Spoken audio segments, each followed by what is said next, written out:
Welcome to టీసెట్. మనం ఇంతకుముందు class లోపల పరమాణు నిర్మాణానికి సంబంధించినటువంటి కొన్ని అంశాలు నేర్చుకోవడం జరిగింది. మరి ఈ క్లాస్ లోపల పరమాణు నిర్మాణానికి సంబంధించినటువంటి మిగిలిపోయిన అంశాల గురించి పరిశీలిద్దాం. సో పరమాణు నిర్మాణం లోపల మనకి ఎలక్ట్రానిక్ కాన్ఫిగరేషన్ పైన ప్రశ్నలు అనేటువంటివి అడగడం జరుగుతుంది. అంటే ఒక పరమాణువుని ఇచ్చి ఈ పరమాణు యొక్క ఎలక్ట్రానిక్ కాన్ఫిగరేషన్ ఏది అని కింద 4 ఆప్షన్లు ఇవ్వడం జరుగుతుంది. ఇప్పుడు ఎలక్ట్రానిక్ కాన్ఫిగరేషన్ గురించి నేర్చుకునే ప్రయత్నం చేద్దాం. ఎలక్ట్రాన్ కాన్ఫిగరేషన్, దీన్నే తెలుగులో ఎలక్ట్రాన్ల ఆకృతీకరణ అనడం జరుగుతుంది. ఒక పరమాణువులోని కక్షలలోకి ఎలక్ట్రాన్ల పంపిణీని సూచించేదే ఎలక్ట్రానిక్ కాన్ఫిగరేషన్ అని అంటాం. అంటే ఒక పరమాణువు లోపల కేంద్రకం చుట్టూ ఎలక్ట్రాన్లు అనేటువంటివి తిరుగుతూ ఉంటాయి. ఈ ఎలక్ట్రాన్లు అనేటువంటివి కక్షలలో ఏ విధంగా అమరి ఉన్నాయి అని తెలిపేదాన్నే మనకి ఎలక్ట్రాన్ల ఆకృతీకరణ లేదా ఎలక్ట్రానిక్ కాన్ఫిగరేషన్ అని అనడం జరుగుతుంది. For example, if I take hydrogen atom, ఒకవేళ హైడ్రోజన్ ఆటమ్ని కనుక మనం తీసుకున్నట్లయితే హైడ్రోజన్ ఆటమ్ యొక్క ఎలక్ట్రానిక్ కాన్ఫిగరేషన్ చూస్తే hydrogen atomic number is 1. That means ఈ హైడ్రోజన్ లోపల ఎన్ని ఎలక్ట్రాన్లు ఉంటాయి? మనకి హైడ్రోజన్ లోపల ఒక ఎలక్ట్రాన్ అనేటువంటిది ఉండడం జరుగుతుంది. ఈ ఎలక్ట్రాన్ని నేను 1వ కక్షలో ఉన్నటువంటి ఎస్ ఆర్బిటాల్లో నింపినట్లయితే 1s1. ఈ విధంగా 1s1 అనేటువంటిది హైడ్రోజన్ ఆటమ్ యొక్క ఎలక్ట్రానిక్ కాన్ఫిగరేషన్గా పిలువబడుతుంది. అదేవిధంగా నెక్స్ట్ ఆటమ్ హీలియం కనుక తీసుకున్నట్లయితే హీలియం యొక్క పరమాణు సంఖ్య అటామిక్ నెంబర్ అనేటువంటిది 2. అనగా హీలియం లోపల 2 ఎలక్ట్రాన్లు 2 ప్రోటాన్లు అనేటువంటివి ఉండడం జరుగుతుంది. ఇప్పుడు 1s2 ఆ 2 ఎలక్ట్రాన్లను కూడా 1వ కక్షలో ఉన్నటువంటి ఎస్ ఆర్బిటాల్ లోపల నింపడం జరుగుతుంది. కావున హీలియం యొక్క ఎలక్ట్రానిక్ కాన్ఫిగరేషన్ అనేటువంటిది 1s2గా సూచించడం జరుగుతుంది. అదేవిధంగా లిథియం తీసుకున్నట్లయితే 3వ మూలకము లిథియం తీసుకున్నట్లయితే లిథియం యొక్క పరమాణు సంఖ్య 3. అంటే 3 ఎలక్ట్రాన్లు అనేటువంటివి లిథియం లోపల ఉండడం జరుగుతుంది. ఈ లిథియం యొక్క ఎలక్ట్రానిక్ కాన్ఫిగరేషన్ కనుక రాసినట్లయితే 1s2. అదేవిధంగా ఇక్కడ 3 ఎలక్ట్రాన్లు ఉన్నాయి, 2 ఎలక్ట్రాన్లు అనేటువంటి 1sలో నింపడం జరిగింది. మరొక కక్షను తీసుకున్నట్లయితే 2వ కక్ష, ఈ 2వ కక్ష లోపల మొదటి ఆర్బిటాల్ కనుక తీసుకున్నట్లయితే ఎస్ ఆర్బిటాల్. ఈ ఎస్ ఆర్బిటాల్ లోపల ఒక ఎలక్ట్రాన్ని, మిగిలిపోయిన ఒక ఎలక్ట్రాన్ని నింపడం జరుగుతుంది. ఈ విధంగా ఎలక్ట్రానిక్ కాన్ఫిగరేషన్ అనేటువంటిది ప్రతి పరమాణువుకి మనము రాయవచ్చు. ఏ విధంగా రాస్తున్నాను నేను అని అంటే, ఇంతకుముందు 2n² ఫార్ములా గురించి నేర్చుకోవడం జరిగింది. 2n² ఫార్ములా ప్రకారము 1వ కక్ష లోపల గరిష్టంగా 2 ఎలక్ట్రాన్లను నింపవచ్చు. అదేవిధంగా ఈ 2n² ఫార్ములా ప్రకారము 2వ కక్ష లోపల ఎన్ని ఎలక్ట్రాన్లను నింపవచ్చు? 2వ కక్ష అని అన్నామంటే n ప్లేస్లో మనం 2ని ప్రతిక్షేపిస్తే 2 2s 4, 2 4s 8, 8 ఎలక్ట్రాన్లు అనేటువంటివి మనం నింపవచ్చు. అదేవిధంగా 3వ కక్ష లోపల, ఇది మనం ఇంతకుముందు క్లాస్లోనే నేర్చుకోవడం జరిగింది, 3 3s 9, 2 9s 18 ఎలక్ట్రాన్లు, 18 ఎలక్ట్రాన్లని మనము 3వ కక్ష లోపల నింపడం జరుగుతుంది. ఇక్కడ ఇంకొక విషయం ఏంటనంటే, కక్షల లోపల గరిష్ట ఎలక్ట్రాన్ల సంఖ్య, అదేవిధంగా ఆర్బిటాల్స్ లోపల గరిష్ట ఎలక్ట్రాన్లకు సంబంధించినటువంటి ఇన్ఫర్మేషన్ చూద్దాం. ఇప్పుడు ఎస్ ఆర్బిటాల్ లోపల మనము గరిష్టంగా 2 ఎలక్ట్రాన్లని నింపవచ్చు. అదేవిధంగా పి ఆర్బిటాల్ లోపల గరిష్టంగా 6 ఎలక్ట్రాన్లని నింపవచ్చు. డి ఆర్బిటాల్ లోపల గరిష్టంగా 10 ఎలక్ట్రాన్లని నింపవచ్చు. ఎఫ్ ఆర్బిటాల్ లోపల గరిష్టంగా 14 ఎలక్ట్రాన్ల వరకు మనం నింపవచ్చు. ఈ 2 బేసిక్ థింగ్స్ని మనం గుర్తుంచుకున్నట్లయితే ప్రతి పరమాణువుకి ఎలక్ట్రానిక్ కాన్ఫిగరేషన్ రాయడం అనేటువంటిది ఈజీ అవుతుంది. సో ఎస్ ఆర్బిటాల్ లోపల 2 ఎలక్ట్రాన్లు, పి ఆర్బిటాల్ లోపల 6 ఎలక్ట్రాన్లు, డి ఆర్బిటాల్ లోపల 10 ఎలక్ట్రాన్లు, ఎఫ్ ఆర్బిటాల్ లోపల 14 ఎలక్ట్రాన్లు అనేటువంటివి గరిష్టంగా నింపగలిగినటువంటి ఎలక్ట్రాన్ల సంఖ్య. ఎందుకు మరి ఎస్ ఆర్బిటాల్ లోపల 2 ఎలక్ట్రాన్లు, పి ఆర్బిటాల్ లోపల 6 ఎలక్ట్రాన్స్ మాత్రమే నింపగలమనంటే, ఇక్కడ ఎస్ ఆర్బిటాల్ లోపల మనకు సబ్ ఆర్బిటాల్స్ అనేటువంటివి ఒకటే సబ్ ఆర్బిటాల్ అనేటువంటిది ఉండగలదు. కాబట్టి ఒక సబ్ ఆర్బిటాల్ లోపల 2 ఎలక్ట్రాన్లను మాత్రమే మనం నింపగలము. అదేవిధంగా పి ఆర్బిటాల్ లోపల 3 సబ్ ఆర్బిటాల్స్ అనేటువంటివి ఉంటాయి. ఈ 3 సబ్ ఆర్బిటాల్స్ ఉన్నప్పుడు ఒక్కొక్క సబ్ ఆర్బిటాల్ లోపల 2 ఎలక్ట్రాన్లు నింపగలం. కాబట్టి 3 × 2 which is equals to 6 electrons. ఆ విధంగా పి ఆర్బిటాల్ లోపల గరిష్టంగా 6 ఎలక్ట్రాన్లు, 6 ఎలక్ట్రాన్ల వరకు మనం నింపవచ్చు. డి ఆర్బిటాల్ లోపల గరిష్టంగా 1 2 3 4 టోటల్ 5 సబ్ ఆర్బిటాల్స్ అనేటువంటి ఉంటాయి. ఒక్కొక్క సబ్ ఆర్బిటాల్ లోపల 2 ఎలక్ట్రాన్లని మనం నింపవచ్చు.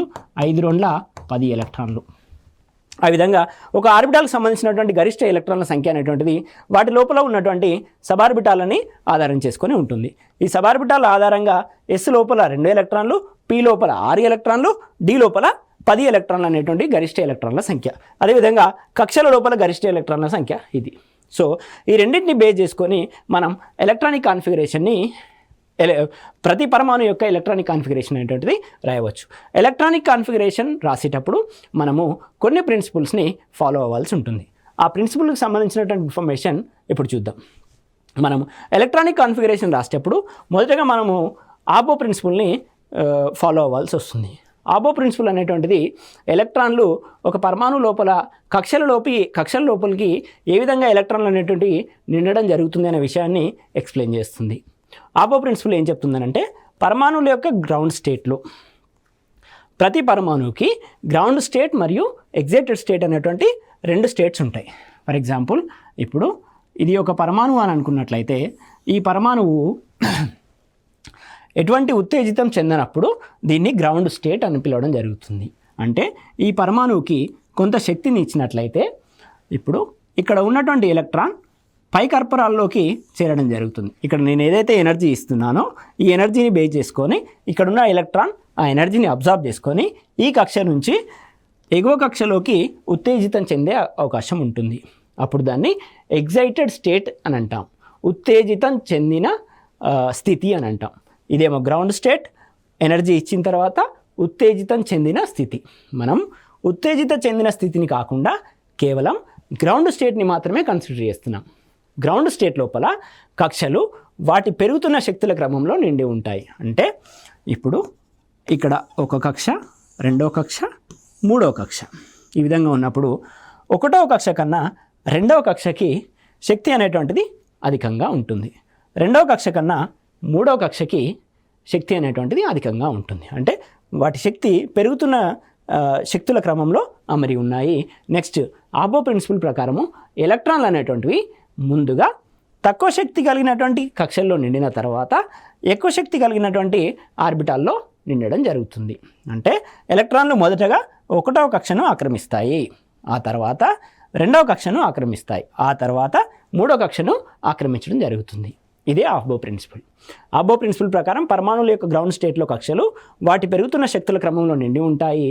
ఎలక్ట్రాన్లు అనేటువంటివి ఈ శక్తిని అనుసరించి ఎలక్ట్రాన్లు అనేటువంటివి నిండడం జరుగుతాయి. సో దీనికి సంబంధించే మనకి మాయిలర్ డయాగ్రామ్ అనేటువంటిది ఉండడం జరుగుతుంది. సో ఇక్కడ చూడండి, 1వ ఆర్బిట్ లోపల మనకి ఎస్ ఆర్బిటాల్ అనేటువంటిది ఉండడం జరుగుతుంది. 2వ ఆర్బిటాల్ లోపల 2వ కక్ష లోపల 2 ఆర్బిటాల్స్ ఉంటాయి. అది 2s మరియు 2p. ఇంతకుముందు క్లాస్ లోపల ఈ విధంగా కక్షలు తీసుకొని ఈ కక్ష లోపల ఉండేటువంటి ఆర్బిటాల గురించి వివరించడం జరిగింది. 1వ కక్ష లోపల 1 ఆర్బిటాల్ ఉంటుందని చెప్పడం జరిగింది. కాబట్టి 1s. అదేవిధంగా 2వ కక్ష లోపల 2 ఆర్బిటాల్స్ అనేటువంటివి ఉండడం జరుగుతుంది. అవి 2s మరియు 2p. అదేవిధంగా 3వ కక్ష లోపల 3 ఆర్బిటాల్స్ అనేటువంటివి ఉండడం జరుగుతుంది. 3s, 3p, 3d. సో ఈ విధంగా మనకి 4వ కక్ష లోపల 4, 5వ కక్ష లోపల 4, 6వ కక్ష లోపల 3, 7వ కక్ష లోపల 2, 8వ కక్ష లోపల 1 ఆర్బిటాల్ అనేటువంటిది ఈ విధంగా ఉండడం జరుగుతుంది. ఓకేనా. ఇప్పుడు ఎలక్ట్రాన్లు అనేటువంటివి ఎప్పుడైతే మనము ఎలక్ట్రానిక్ కాన్ఫిగరేషన్ గురించి మాట్లాడుతున్నాం కాబట్టి electron configuration is nothing but ఒక కక్ష లోపల ఎలక్ట్రాన్లు ఏ విధంగా అమరి ఉన్నాయనే విషయాన్ని తెలియజేసేదే ఎలక్ట్రానిక్ కాన్ఫిగరేషన్. ఇప్పుడు ఈ కక్ష లోపల ఆర్బిటాల్ లోపలికి ఎలక్ట్రాన్లు ఏ విధంగా ప్రవేశిస్తాయని తెలియజేసేదే ఆబో ప్రిన్సిపల్. ఆబో ప్రిన్సిపల్ ప్రకారము కక్షలు అనేటువంటివి శక్తులు పెరుగుతున్న క్రమంలో అమరి ఉంటాయి. ఎలక్ట్రాన్లు కూడా తక్కువ శక్తి కలిగిన కక్షలను మొదటగా చేరిన తర్వాత ఎక్కువ శక్తి కలిగినటువంటి కక్షల్లోకి ఎలక్ట్రాన్లు అనేటువంటివి ప్రవేశిస్తాయి. అనగా ఇప్పుడు 1వ కక్ష అనేటువంటి తక్కువ శక్తి కలిగినటువంటి కక్ష కాబట్టి 1sలోకి ముందుగా ఎలక్ట్రాన్లు ప్రవేశిస్తాయి. 1s పూర్తిగా నిండిన తర్వాత 2sలోకి ఎలక్ట్రాన్లు అనేటువంటివి ప్రవేశిస్తాయి. ఇది ఏదైతే బాణం గుర్తుందో ఈ బాణం గుర్తు అనేటువంటిది ఎలక్ట్రాన్లు ప్రవేశించే క్రమాన్ని సూచిస్తుంది. ముందుగా 1s నిండిన తర్వాత 2sలోకి ఎలక్ట్రాన్లు అనేటువంటివి ప్రవేశిస్తాయి. ఈ 2s నిండిన తర్వాత 2pలోకి ఎలక్ట్రాన్లు అనేటువంటివి ప్రవేశిస్తాయి. అదేవిధంగా 2p నిండిన తర్వాత 3sలోకి, 3s నిండిన తర్వాత 3p, 4s. అదేవిధంగా 4s కంప్లీట్గా నిండిన తర్వాత 3d 4p 5s. ఈ విధంగా 5s కంప్లీట్ నిండిన తర్వాత 4d 5p 6s. 6s కంప్లీట్గా నిండిన తర్వాత 4f 5d 6p 7s. 7s కంప్లీట్గా నిండిన తర్వాత 5f 6d 7p 8s. ఈ విధంగా ఎలక్ట్రాన్లు ఆర్బిటాలలో నిండే క్రమాన్ని మాయిలర్ డయాగ్రామ్ అనేటువంటిది సూచిస్తుంది. ఇప్పుడు మనకు పరీక్ష లోపల ఏదన్నా ఒక ఆటం ఇచ్చేసి ఎలక్ట్రానిక్ కాన్ఫిగరేషన్ కనుక రాయమన్నట్లయితే ముందుగా మనం మాయిలర్ డయాగ్రామ్ని జ్ఞాపకానికి తెచ్చుకోవాలి. మాయిలర్ డయాగ్రామ్ సూచించినట్టుగా ముందుగా ఎలక్ట్రాన్లని 1s. ఒకవేళ మాయిలర్ డయాగ్రామ్ కనుక గుర్తులేకపోతే నేను ఏ విధంగా ముందు ఆర్బిటాల్స్ని రాసానో ఆ విధంగా రాసుకొని జస్ట్ ఈ విధంగా ఆరో మార్క్స్ని ఫిల్ చేస్తూ వెళ్ళండి. ఇదే ఎలక్ట్రాన్లు కక్షలలో నిండే క్రమం, ఎలక్ట్రాన్లు ఆర్బిటాలలో నిండే క్రమం. ఇవన్నీ కూడా అటామిక్ ఆర్బిటాల్స్ అని అంటాం. అటామిక్ ఆర్బిటాల్స్ లోపల ఎలక్ట్రాన్లు నిండే క్రమాన్ని మనకు మాయిలర్ డయాగ్రామ్ ఎక్స్ప్లెయిన్ చేస్తుంది. ముందుగా 1s 2s 2p 3s. అయితే ఇక్కడ మనం గుర్తుంచుకోవాల్సిన విషయం ఏంటంటే ఎస్ ఆర్బిటాల్ లోపల గరిష్టంగా 2 ఎలక్ట్రాన్స్. ఇది బేసిక్ ప్రిన్సిపల్, ఇది మాత్రం మనం మర్చిపోకూడదు. ఎస్ ఆర్బిటాల్ 1sలోనే నేను 4 ఎలక్ట్రాన్లు నింపుతా అంటే కుదరదు. అది గరిష్టంగా 2 ఎలక్ట్రాన్లను మాత్రమే అకామిడేట్ చేయగలదు. కావున ఎస్ ఆర్బిటాల్ లోపల 2 ఎలక్ట్రాన్లను మాత్రమే మనం నింపాలి. అదేవిధంగా పి ఆర్బిటాల్ లోపల 6 ఎలక్ట్రాన్స్ని మాత్రమే నింపాలి. ఇవి బేసిక్ రూల్స్. ఇవి గుర్తుంచుకొని మనం ఎలక్ట్రానిక్ కాన్ఫిగరేషన్ అనేటువంటిది రాయాల్సి ఉంటుంది. 10 ఎలక్ట్రాన్స్. ఎస్ ఆర్బిటాల్ లోపల 2 ఎలక్ట్రాన్స్, పి ఆర్బిటాల్ లోపల 6 ఎలక్ట్రాన్స్, డి లోపల 10 ఎలక్ట్రాన్స్, అదేవిధంగా ఎఫ్ లోపల 14 ఎలక్ట్రాన్స్. ఇవి బేసిక్ ప్రిన్సిపల్స్. సో ఇప్పుడు ఫర్ ఎగ్జాంపుల్ లిథియం అనేటువంటి ఆటంని నేను తీసుకుంటున్నాను. లిథియం యొక్క అటామిక్ నెంబర్ 3. కాబట్టి మాయిలర్ డయాగ్రామ్ ప్రకారం 1sలోకి ముందుగా ఎలక్ట్రాన్లను ఫిల్ చేయాలి. కాబట్టి నా దగ్గర ఉన్న 3 ఎలక్ట్రాన్లని నేను 1sలో 3గా రాస్తా అంటే కుదరదు. ఎందుకనంటే ఎస్ ఆర్బిటాల్ లోపల గరిష్టంగా 2 ఎలక్ట్రాన్లు మాత్రమే నిండగలవు. కాబట్టి 1s 2. ఇక్కడ ఉన్న మొత్తం 3 ఎలక్ట్రాన్లలో 2 ఎలక్ట్రాన్లని 1sలో నింపిన తర్వాత ఎలక్ట్రాన్లని 2sలోకి పంపివ్వాలి. 2 ఎలక్ట్రాన్లు అయిపోయినాయి, ఇంకొక ఎలక్ట్రాన్ ఉంది. కాబట్టి 1s2 2s1 అనేటువంటిది లిథియం యొక్క ఎలక్ట్రానిక్ కాన్ఫిగరేషన్. అదేవిధంగా కార్బన్ యొక్క ఎలక్ట్రానిక్ కాన్ఫిగరేషన్ చూద్దాం మనం ఇప్పుడు. కార్బన్ యొక్క పరమాణు సంఖ్య అనేటువంటిది 6. కార్బన్ యొక్క పరమాణు సంఖ్య 6 అంటే కార్బన్ లోపల 6 ఎలక్ట్రాన్లు అనేటువంటివి ఉన్నాయి. ఈ 6 ఎలక్ట్రాన్లకి మనము అటామిక్ ఆర్బిటాల్స్లో నింపినట్టయితే మనకు ఎలక్ట్రానిక్ కాన్ఫిగరేషన్ అనేటువంటిది వస్తుంది. అప్పుడు 1s2 1sలో 2 ఎలక్ట్రాన్లు నింపడం జరిగింది. తర్వాత 2s లోపల ఎస్ ఆర్బిటాల్ ఎక్కడున్నా కూడా అది 2 ఎలక్ట్రాన్లనే గరిష్టంగా అకామిడేట్ చేయగలదు. కాబట్టి 2s కంప్లీట్ అయిన తర్వాత ఎలక్ట్రాన్లని 2pలోకి పంపివ్వాలి. 2p లోపల గరిష్టంగా 6 ఎలక్ట్రాన్లు ఉండగలవు. కాబట్టి 2p6 అని రాస్తే తప్పవుతుంది. ఎందుకనంటే పి లోపల గరిష్టంగా 6 ఎలక్ట్రాన్లు నిండగలవు. కానీ మనకి ఇక్కడ కార్బన్ లోపల 6 ఎలక్ట్రాన్స్ 6 ఎలక్ట్రాన్లు మాత్రమే ఉన్నాయి. 6 ఎలక్ట్రాన్లలో 1sలో 2 2sలో 2 నింపడం జరిగింది. మనకు మిగిలి ఉన్న ఎలక్ట్రాన్లను మాత్రమే 2pలో నింపడం జరుగుతుంది. 2p లోపల నింపేటప్పుడు 2 ఎలక్ట్రాన్లను ఈ విధంగా నింపాలి. ఇక్కడ 1s లోపల ఒక సబ్ ఆర్బిటాల్ ఉంది. ఈ ఒక సబ్ ఆర్బిటాల్ లోపల 2 ఎలక్ట్రాన్లను నింపడం జరిగింది. 2s లోపల 2 ఎలక్ట్రాన్లను నింపడం జరిగింది. 2p లోపల 2 ఎలక్ట్రాన్లను నింపడం జరిగింది. కానీ ఇక్కడ ఉండేటువంటి సబార్బిటాల సంఖ్య 3. గుర్తుంచుకోండి, 3 సబార్బిటాల్స్ ఉన్నప్పుడు వీటిని డీజెనరేటివ్ ఆర్బిటాల్స్ అని అంటారు. ఎప్పుడైతే ఒక ఆర్బిటాల్ లోపల సబార్బిటాల్స్ ఉంటాయో ఆ సబార్బిటాల్కి సమానమైన శక్తిని కలిగి ఉంటాయో వాటిని డీజెనరేటివ్ ఆర్బిటాల్స్ అని అంటారు. ఈ డీజెనరేటివ్ ఆర్బిటాల్స్ లోపల ఎలక్ట్రాన్లను నింపే క్రమాన్ని గురించి మనకి హున్స్ గరిష్ట బాహుల్యత నియమము వివరిస్తుంది.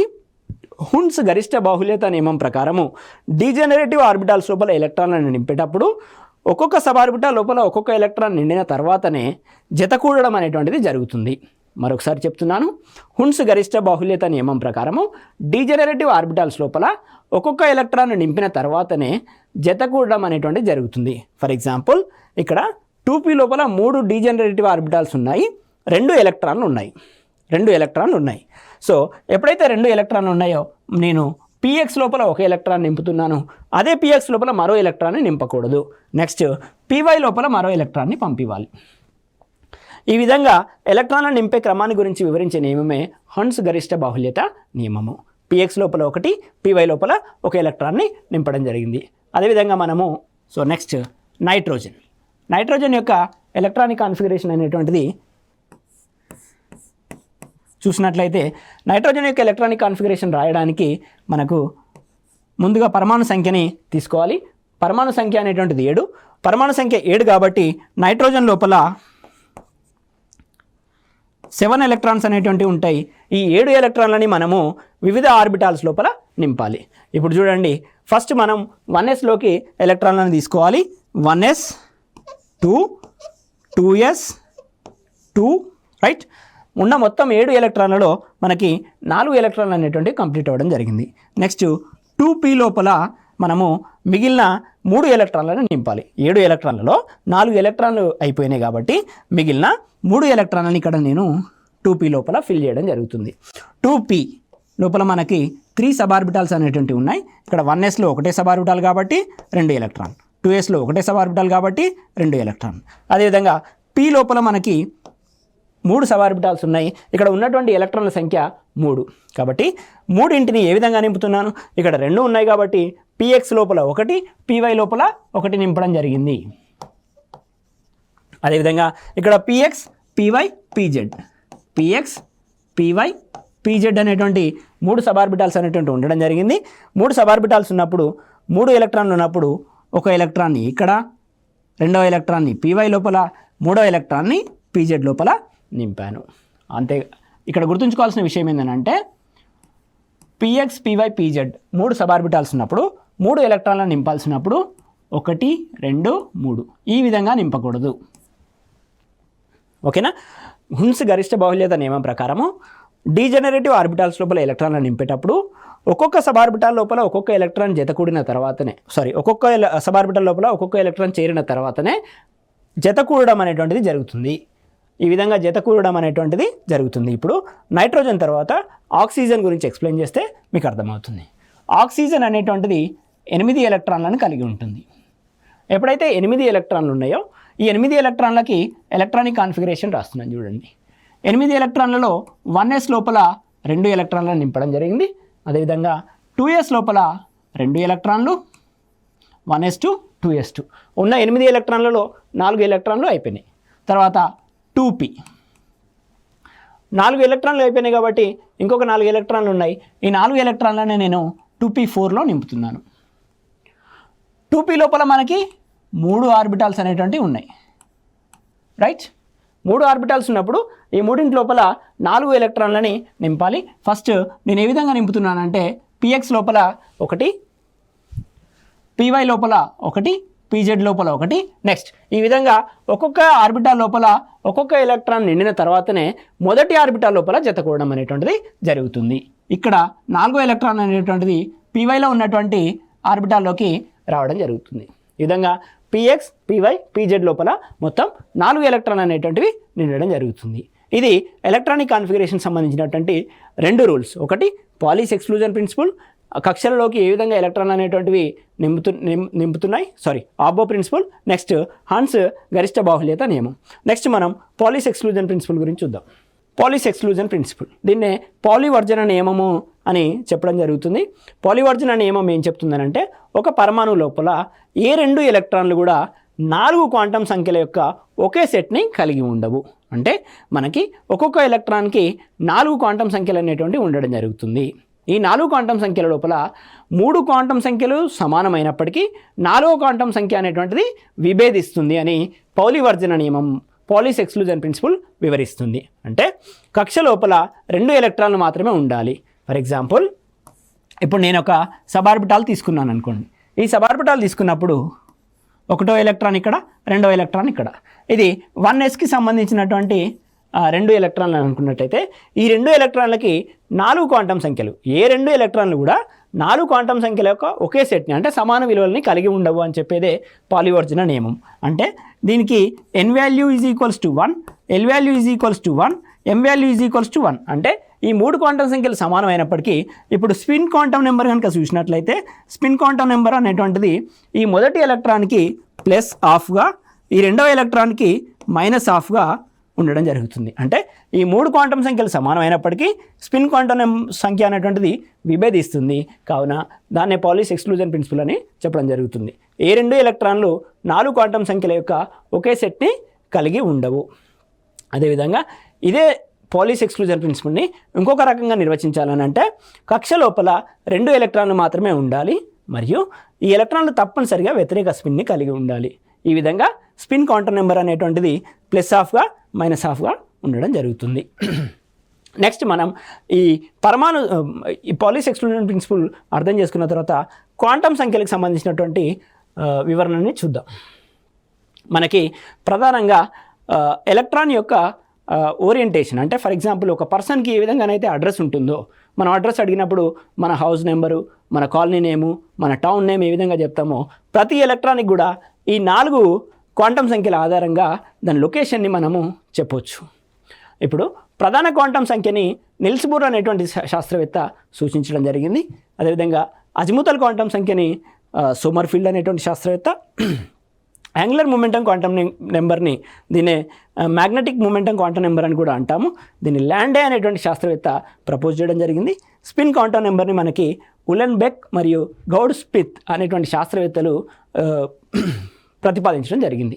మరొకసారి చెప్తున్నాను, ప్రధాన క్వాంటం సంఖ్యని మనకి నిల్స్ బోర్ అనేటువంటి శాస్త్రవేత్త, అజిముతల్ క్వాంటం సంఖ్యని సోమర్ఫీల్డ్ అనేటువంటి శాస్త్రవేత్త, యాంగులర్ మొమెంటం క్వాంటం నెంబర్ లేదా మ్యాగ్నెటిక్ మొమెంటం క్వాంటం నెంబర్ ని ల్యాండ్ అయినటువంటి శాస్త్రవేత్త, స్పిన్ క్వాంటం నెంబర్ని ఉలెన్బెక్ మరియు గౌడ్ స్మిత్ అనేటువంటి శాస్త్రవేత్తలు ప్రతిపాదించడం జరిగింది. ఈ 4 క్వాంటం సంఖ్యల ఆధారంగా మనము ప్రతి ఒక్క ఎలక్ట్రాన్ యొక్క లొకేషన్ని ఫైండ్ అవుట్ చేయవచ్చు. ఫర్ ఎగ్జాంపుల్ ఇప్పుడు 1s లోపల ఒక 2 ఎలక్ట్రాన్లు ఉన్నాయి.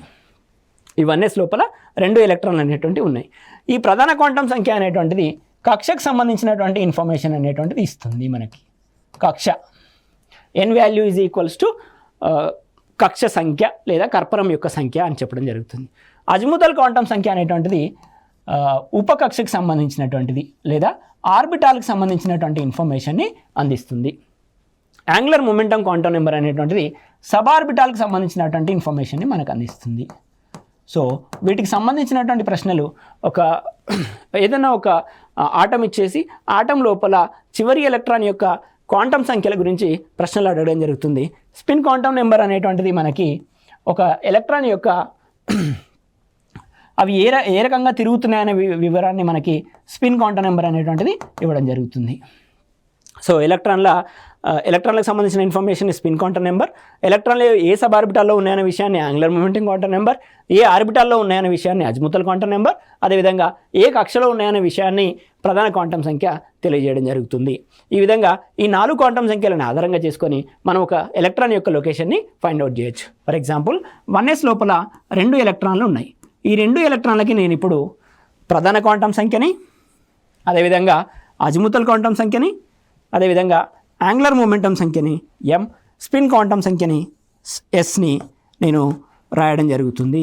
ప్రధాన క్వాంటం సంఖ్యని nతో, అజిముతల్ క్వాంటం సంఖ్యని lతో, యాంగులర్ మొమెంటం క్వాంటం సంఖ్యని mతో, స్పిన్ క్వాంటం సంఖ్యని sతో సూచించడం జరుగుతుంది. నేను అవే ఇక్కడ రాయడం జరుగుతుంది. ఇప్పుడు ఈ 1sకి సంబంధించి n ఈజ్ ఈక్వల్స్ టు 1. ఈ ఎలక్ట్రాన్ అనేటువంటిది ఈ పర్టికులర్ ఎలక్ట్రాన్కి సంబంధించిన విలువల్ని ఇక్కడ రాయడం జరుగుతుంది. ఈ పర్టికులర్ ఎలక్ట్రాన్కి సంబంధించిన విలువల్ని ఇక్కడ రాయడం జరుగుతుంది. ఈ ఎలక్ట్రాన్ యొక్క ప్రధాన క్వాంటం సంఖ్య ఎంత అని అడిగితే ఫస్ట్ ఈ ఎలక్ట్రాన్ అనేటువంటిది ఏ కక్షకు సంబంధించి ఉంది? ఈ ఎలక్ట్రాన్ అనేటువంటిది 1వ కక్షలో ఉంది. కావున n వాల్యూ అనేటువంటిది 1. అదేవిధంగా ఈ ఎలక్ట్రాన్కి సంబంధించి n వాల్యూ ఎంత? ఈ ఎలక్ట్రాన్ కూడా 1వ కక్షలోనే ఉంది కాబట్టి ఈ ఎలక్ట్రాన్ యొక్క ప్రధాన క్వాంటం సంఖ్య కూడా 1. అదేవిధంగా l వాల్యూ, s ఆర్బిటాల్కి సంబంధించి l వాల్యూ అనేటువంటిది చూడండి ఇక్కడ ప్రధాన క్వాంటం సంఖ్యను బేస్ చేసుకొని మనం అజిముతల్ క్వాంటం సంఖ్యల్ని వివరించడం జరుగుతుంది. అజిముతల్ క్వాంటం సంఖ్యను బేస్ చేసుకొని యాంగులర్ మొమెంటం క్వాంటం సంఖ్యల్ని వివరించడం జరుగుతుంది. ఏ విధంగా రాయాలి అని అంటే ఇప్పుడు ప్రధాన క్వాంటం సంఖ్యల్ని కక్షల ఆధారంగా మనం 1, 2, 3, 4 అని రాసాం. అదేవిధంగా అజిముతల్ క్వాంటం సంఖ్యని అజిముతల క్వాంటం సంఖ్య విలువలు అనేటువంటివి n-1 నుంచి స్టార్ట్ అయ్యి 0 నుంచి స్టార్ట్ అయ్యి n-1 వరకు ఉంటాయి. అంటే అజిముతల క్వాంటం సంఖ్యల విలువలు అనేటువంటిది 0 నుంచి మొదలై n-1 వరకు ఉంటాయి. ఫర్ ఎగ్జాంపుల్ n = 1 అనుకోండి. n = 1 అయినప్పుడు పాసిబుల్ అయ్యేటువంటి ఎల్ విలువలు ఏంటి అని అంటే ఇక్కడ ప్రిన్సిపల్ ఏంటి, 0 నుండి మొదలై n-1 వరకు ఉంటాయి. 0, n-1, n = 1, n-1 అంటే 0నే కదా. సో పాసిబుల్ అయ్యేటువంటి ఎల్ వాల్యూ ఒకటే, దట్ ఈస్ L = 0. అదేవిధంగా ఎప్పుడైతే n వాల్యూ అనేటువంటిది 2 అయిందో L values are starting from 0 and extending up to the n-1, అంటే 0 నుండి మొదలై n-1 వరకు ఉంటాయి. L = 0, 1. ఇప్పుడు ఎల్ వాల్యూ అనేటువంటిది 0 అయినప్పుడు అది s ఆర్బిటాల్ని సూచిస్తుంది. అదేవిధంగా ఎల్ వాల్యూ అనేటువంటిది 1 అయినప్పుడు అది p ఆర్బిటాల్ని సూచిస్తుంది.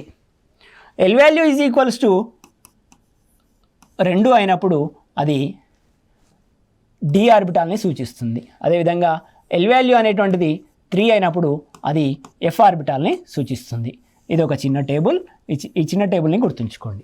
ఎప్పుడైతే ఎల్ వాల్యూస్ 0 అయిందో అది s ఆర్బిటాల్ని సూచిస్తుంది, లేదా s ఆర్బిటాల్లో ఉన్నటువంటి అన్ని ఎలక్ట్రాన్లకి ఎల్ వాల్యూ 0గా ఉండబోతుంది. అర్థమైందా? అదేవిధంగా p ఆర్బిటాల్లో ఉన్నటువంటి అన్ని ఎలక్ట్రాన్లకి ఎల్ వాల్యూ అనేటువంటిది 1గా ఉండబోతుంది. సో ఈ విధంగా ఇప్పుడు n = 1 అయినప్పుడు L = 0. అర్థమవుతుందా? ఇక్కడ s ఆర్బిటాల్ ఉంది కాబట్టి ఎల్ వాల్యూ 0. అదేవిధంగా ఈ ఎలక్ట్రానిక్ కూడా ఎల్ వాల్యూ అనేటువంటిది 0గా ఉండబోతుంది, ఎందుకంటే ఈ ఎలక్ట్రాన్ కూడా s ఆర్బిటాల్లో ఉంది. నేను ముందే చెప్పాను, ప్రధాన క్వాంటం సంఖ్య కక్ష గురించి తెలియజేస్తుంది, అజిముతల క్వాంటం సంఖ్య ఆర్బిటాల్ గురించి తెలియజేస్తుంది. ఇక్కడ అజిముతల క్వాంటం సంఖ్య L గురించి రాస్తున్నాము. ఈ L దేని గురించి తెలియజేస్తుంది? ఆర్బిటాల్ లోపల తెలియజేస్తుంది. s ఆర్బిటాల్ లోపల ఉంది కాబట్టి 0. దీనికి కూడా ఈ ఎలక్ట్రాన్ కూడా s ఆర్బిటాల్ లోపల ఉంది కాబట్టి 0. అదేవిధంగా m magnetic momentum quantum numbers విలువలు అనేటువంటివి L విలువల పైన ఆధారపడి ఉంటాయి. For example L value = some x అనుకోండి. మ్యాగ్నెటిక్ మొమెంటం క్వాంటం నెంబర్స్ లేదా యాంగులర్ మొమెంటం క్వాంటం నెంబర్స్ ఏ విధంగా ఉంటాయనంటే -x నుండి మొదలై 0 ద్వారా +x వరకు ఉంటాయి. ఇక్కడ క్లియర్గా ఎక్స్ప్లెయిన్ చేస్తున్నాను. ఫర్ ఎగ్జాంపుల్ L = 1 అనుకోండి. అప్పుడు పాసిబుల్ m వాల్యూస్ ఏమైతాయి అంటే -1, 0, +1. అలా కాకుండా L = 0 అనుకోండి. పాజిటివ్ 0, నెగిటివ్ 0 ఉండదు కాబట్టి m = 0. ఇక్కడ చూడండి, మ్యాగ్నెటిక్ క్వాంటం నెంబర్ అనేటువంటిది మనకి సబ్ ఆర్బిటాల్స్ గురించి తెలియజేస్తుంది. L = 0 అయినప్పుడు s ఆర్బిటాల్, m = 0 అంటే పాసిబుల్ అయినటువంటి మ్యాగ్నెటిక్ క్వాంటం నెంబర్లు ఎన్ని మనకి ఒకటే ఉంది. కావున s ఆర్బిటాల్ లోపల ఒకటే సబ్ ఆర్బిటాల్ ఉంటుంది. అదేవిధంగా L = 1 అయినప్పుడు p ఆర్బిటాల్, పాసిబుల్ అయినటువంటి మ్యాగ్నెటిక్ క్వాంటం నెంబర్స్ -1, 0, +1. ఆ విధంగా 3 విలువలు పాసిబుల్ అనేటువంటివి అవుతున్నాయి. కాబట్టి మనకి p ఆర్బిటాల్ లోపల 3 సబ్ ఆర్బిటాల్స్ అనేటువంటివి ఉంటాయి. 3 సబ్ ఆర్బిటాల్స్ ఉంటాయి కాబట్టి ప్రతిసారి మనం p ఆర్బిటాల్కి 3 బాక్సెస్ని డ్రా చేస్తున్నాం.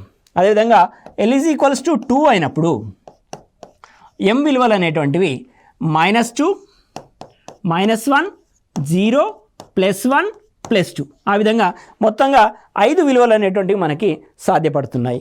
L = 2 అయినప్పుడు మనకు d ఆర్బిటాల్, అందుకే d ఆర్బిటాల్ లోపల 5 సబ్ ఆర్బిటాల్స్ అనేటువంటివి ఉండడం జరిగింది.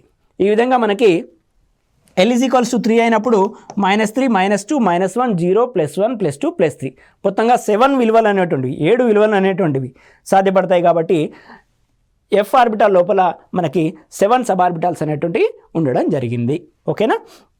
సో ఇది యాంగులర్ మొమెంటంకి సంబంధించినటువంటి విలువలు. సో ఇక్కడ L = 0 అయినప్పుడు m = 0.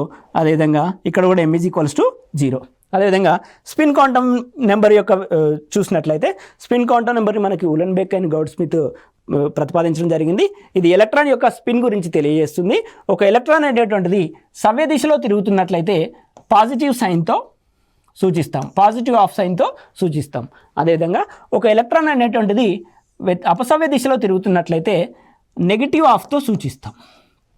నెగిటివ్ ఆఫ్తో సూచిస్తాం. Spin quantum number has only 2 numbers, plus half and minus half. Plus half ఎప్పుడు ఎలక్ట్రాన్ అనేటువంటిది సవ్య దిశలో తిరుగుతున్నప్పుడు, మైనస్ ఆఫ్ ఎప్పుడు అపసవ్య దిశలో తిరుగుతున్నప్పుడు. ఇక్కడ మీరు గుర్తుంచుకోవాలి, ఒక ఆర్బిటాల్లో ఉన్నటువంటి 2 ఎలక్ట్రాన్లు ఒకటి సవ్య దిశలో తిరుగుతున్నప్పుడు మరొకటి అపసవ్య దిశలో తిరుగుతుంది. ఒకటి అపసవ్య దిశలో తిరుగుతున్నప్పుడు మరొకటి తప్పనిసరిగా సవ్య దిశలో తిరగాలి, అంటే వ్యతిరేకమైనటువంటి స్పిన్ని కలిగి ఉంటాయి. ఇప్పుడు ఈ ఎలక్ట్రాన్కి స్పిన్ క్వాంటమ్ నెంబర్ నేను ఫర్ ఎగ్జాంపుల్ ప్లస్ ఆఫ్ అని ఇచ్చాను అనుకోండి, అంటే ఈ ఎలక్ట్రాన్ సవ్య దిశలో తిరుగుతుందని అర్థం. ఎప్పుడైతే సవ్య దిశలో తిరుగుతుందో మరొక ఎలక్ట్రాన్ ఉంటుంది కదా, ఈ మరొక ఎలక్ట్రాన్ అనేటువంటిది అపసవ్య దిశలో తిరగాల్సిందే, కాబట్టి మైనస్ హాఫ్గా ఉంటుంది. ఈ విధంగా ఇప్పుడు చూసినట్లయితే ఈ 2 ఎలక్ట్రాన్లకి ఈ 3 క్వాంటమ్ నెంబర్ విలువలు సమానమైనవి, కానీ స్పిన్ క్వాంటమ్ నెంబర్ అనేటువంటిది వేరువేరుగా ఉంటుంది. ఇదే మనకు పాలిస్ ఎక్స్క్లూజన్ ప్రిన్సిపల్లో కూడా చూసాం. ఏ రెండు ఎలక్ట్రాన్లు కూడా 4 క్వాంటమ్ సంఖ్యల యొక్క ఒకే సెట్ని కలిగి ఉండవు. ఓకేనా, ఇది క్వాంటమ్ నెంబర్కి సంబంధించినటువంటి ఇన్ఫర్మేషన్. మరో క్లాస్లో మనము మరిన్ని వివరాలు నేర్చుకునే ప్రయత్నం చేద్దాం. Thank you one and all.